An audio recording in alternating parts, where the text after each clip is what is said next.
আসসালামু আলাইকুম। সবাই কেমন আছেন? আশা করি সবাই ভালো আছেন।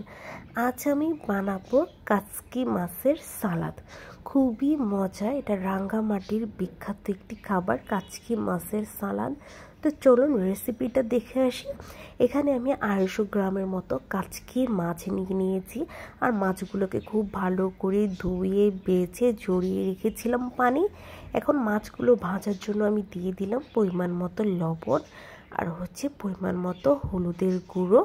এখন লবণ আর হলুদের গুঁড়ো দিয়ে খুব ভালোভাবে কাচকি মাছটাকে মেখে নিব। মেখে জাস্ট 5 মিনিটের জন্য রাখবো। কাচকি মাছ খুবই নরম, এর চেয়ে বেশি কিন্তু রাখার প্রয়োজন নাই।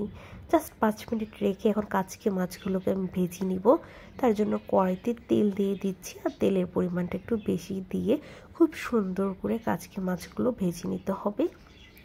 তো তেলটাকে এখন হালকা একটু গরম করে নিলাম। তেলটা হালকা গরম হয়ে গেলে এখন আমি কাচকি মাছগুলোকে দিয়ে দিব। অল্প অল্প করেও ভেজে নেওয়া যায়, তো আমি সবগুলো কাচকি মাছ একেবারেই দিয়ে দেবো। এই সালাডটা একটু ভর্তা টাইপেরও কিন্তু হয়ে থাকে। তো এখন আমি সবগুলো কাচকি মাছ দিয়ে দিচ্ছি কড়াইয়ের ভিতরে। এখন খুব সুন্দর করে কাচকি মাছগুলোকে উল্টিয়ে পাল্টিয়ে ভেজে নিতে হবে। তেলটা যখন গরম হয়ে আসবে তখন কিন্তু আর কাচকি মাছ নাড়াচাড়াটা থেমে রাখা যাবে না, তাহলে দেখে যাবে কি কাচকি মাছগুলো ভিতরে আবার কাঁচা রয়ে গেছে, কিন্তু উপর দিয়ে ফ্রাই হয়ে গেছে। আবার এক সাইড ভাজা হয়ে যাবে, অপর সাইড কাঁচা রয়ে যাবে। তার জন্য খুব সুন্দর করে এভাবে নাড়াচাড়া দিয়ে দিয়ে মাছগুলোকে খুব সুন্দর করে ভেজে নিতে হবে।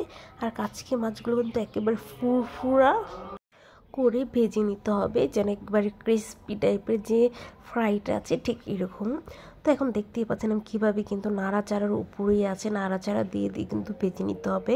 কাচকি মাছগুলো কিন্তু ভেঙে গেলে কোনো সমস্যা নেই, এটা যেহেতু সালাদ বলেই, মানে ওরা এখানে যেটা সালাদ বলে রাঙ্গামাটিতে, তো এই জন্য এটা ওখানকার বিখ্যাত একটা রেসিপি। তো এই যে দেখেন আমি কিন্তু খুব সুন্দর করে ভেজে নিচ্ছি, একেবারে নাড়াচাড়ার উপরে তেল থেকে এইভাবে ঠিক উঠিয়ে দেখতে হবে যে লাল টাইপের হচ্ছে কিনা। পেঁয়াজকে এখন কিন্তু কাচকি মাছগুলো কিন্তু খুব সুন্দর করে মোটামুটি কিন্তু ভালোই ভাজা হয়ে গেছে, লাল হয়ে যাচ্ছে। এই পর্যায়ে কিন্তু আরও বেশি জোরে জোরে নাড়াচাড়া দিয়ে দিতে হবে যেন পুড়ে না যায়। তো এই পর্যায়ে কিন্তু আমার কাচকি মাছটা দেখতেই পাচ্ছেন পুরোপুরি ভাজা হয়ে গেছে, একেবারে পেঁয়াজ ব্রেস্তা যেমন হয় ঠিক সেরকমভাবে। এখন আমি তেলটা ঝরিয়ে খুব সুন্দর করে কাচকি মাছগুলোকে তুলে নিচ্ছি। তেলটা ঝরিয়ে রাখবেন, তাহলে এই সয়াবিন তেলেরটা না খেয়ে এখানে সরিষা তেল ইউজ করবো যেহেতু, তাই খুব সুন্দর করে আমি তেলটা ঝরিয়ে নিচ্ছি। জড়িয়ে এখন আমি কাচকি মাছ ভাজাটাকে তুলে নিলাম। যতটুকু সম্ভব ঠিক এভাবে করে তেল ঝরিয়ে ঝরিয়ে মাছটাকে তুলে নেবেন। কাচকি মাছগুলোকে আমি দেখেন খুব সুন্দর করে উঠিয়ে নিয়েছি, একেবারে কুড়মুড়া ভাজা ফ্রাই। আর এখানে আমি নিয়েছি কাঁচামরিচ, ধনিয়া পাতা, পেঁয়াজ আর এক টুকরা লেবুর রস। এখন আমি একটু লবণ দিয়ে পেঁয়াজ, ধনিয়া পাতা আর কাঁচামরিচটাকে হালকা করে একটু মেখে একটু সফট করে নিব। এখন ভাজা কাচকি মাছগুলো আমি দিয়ে দিলাম। দেখেন 250 গ্রাম কাচকি মাছ কি পরিমাণে কমে গেছে ভাজার পরে। এখন খুব ভালো করে মেখে এখানে সবার লাস্টে আমি দিয়ে দেবো লেবুর রস।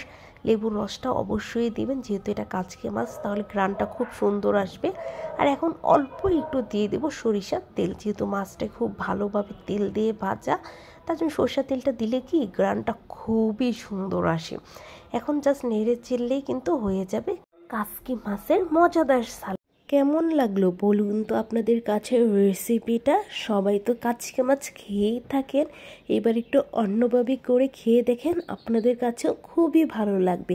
গরম গরম সাদা ভাতের সাথে কাচকি মাছের সালাদটা হলে আর কিছুই প্রয়োজন হয় না। আল্লাহ হাফেজ।